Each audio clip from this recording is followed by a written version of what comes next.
sebuah desa terpencil yang letaknya mungkin tidak jauh dari hutan, terdapat sebuah rumah tua yang sudah lama tidak berpenghuni.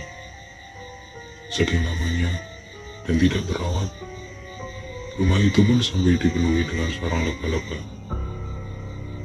Menurut penuturan dari warga sekitar, dahulu rumah itu pernah ditawarkan kepada salah seorang pengusaha kaya raya. Namun, ketika masuk dan bermaksud melihat bagian dalam rumah tersebut, tiba-tiba saja kejanggalan mulai terjadi yang tidak biasa. Mulai dari suara barang yang jatuh, entah karena apa, bau melati yang tiba-tiba menusuk hidung, sampai akhirnya ada sebuah bisikan gaib yang mengatakan,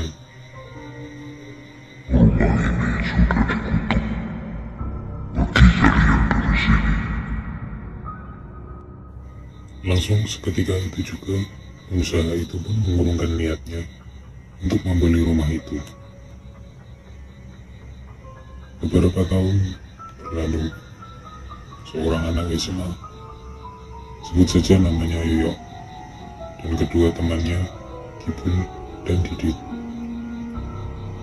Mereka bertiga merupakan anak-anak yang di kelasnya dikenal suka cari masalah.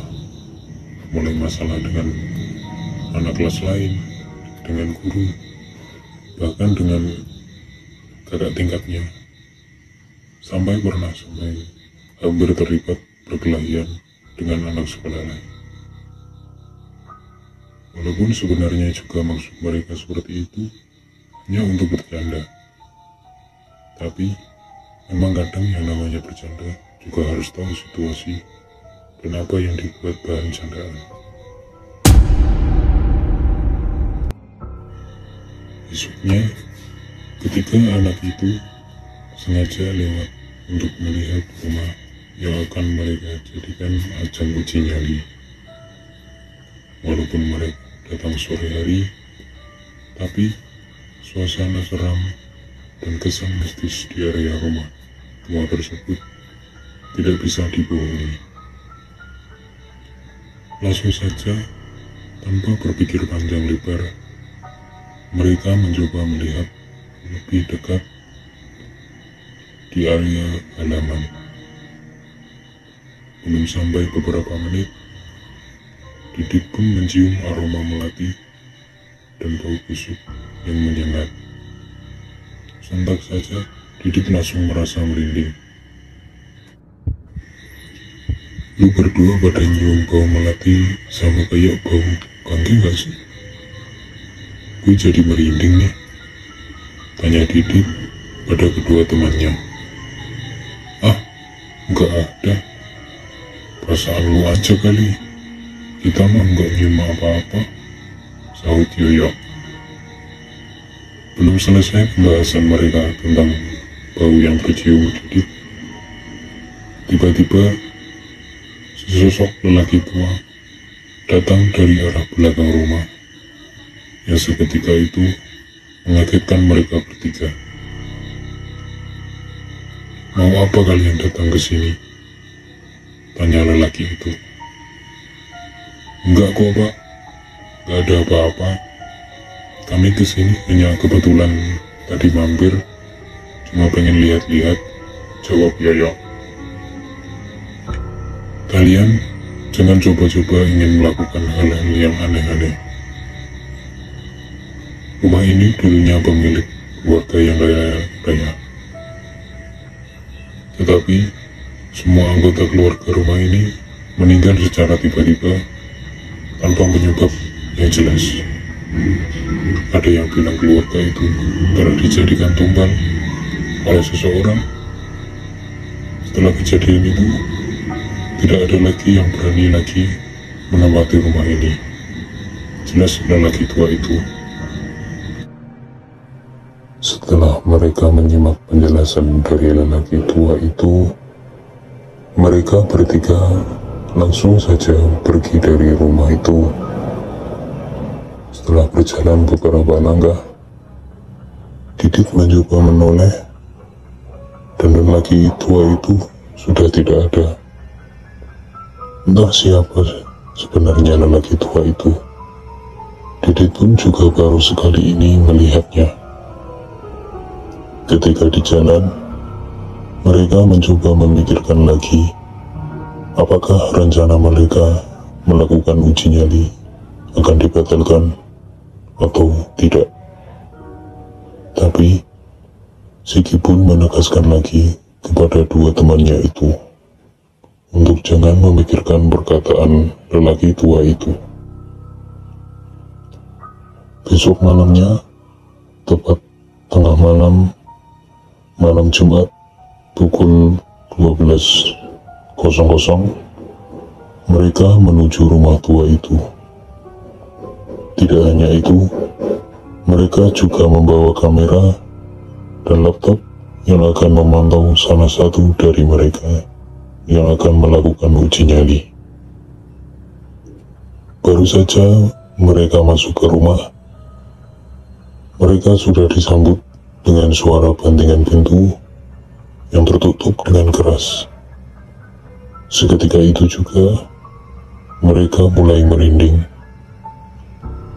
Tetapi karena tekad mereka yang sudah bulat, mereka mencoba tidak menghiraukan kejadian aneh yang ada di sekeliling mereka.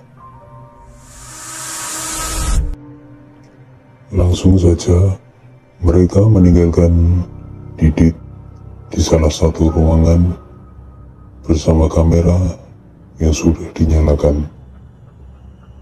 Baru beberapa menit, sudah ada kejadian-kejadian ganjil yang dialami oleh Didit.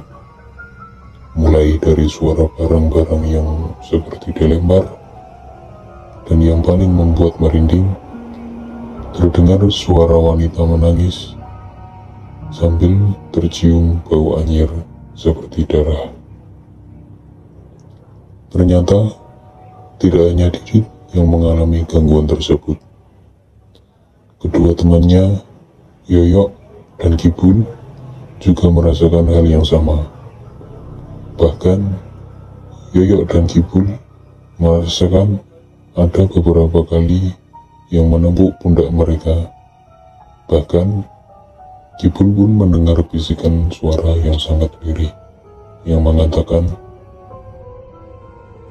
"Pergi kalian dari sini, atau kalian akan celaka." Kejadian demi kejadian mulai sering mereka rasakan. Bahkan, rasanya semakin tidak masuk akal. Didit yang masih mencoba bertahan sampai hampir 1 jam pun mulai merasa tidak nyaman. Sampai akhirnya, saat Didit melihat ke salah satu sudut ruangan, dia melihat sesosok perempuan dengan baju dipenuhi dengan darah dan rambut yang terurai.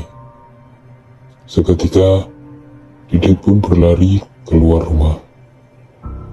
Kedua temannya yang melihatnya sontak juga kaget. Ketika ingin melihat keadaan temannya itu, Yoyok dan Kibul dihadang sesosok tinggi besar menyerupai kera dengan mata merah seperti hendak menerkam keduanya.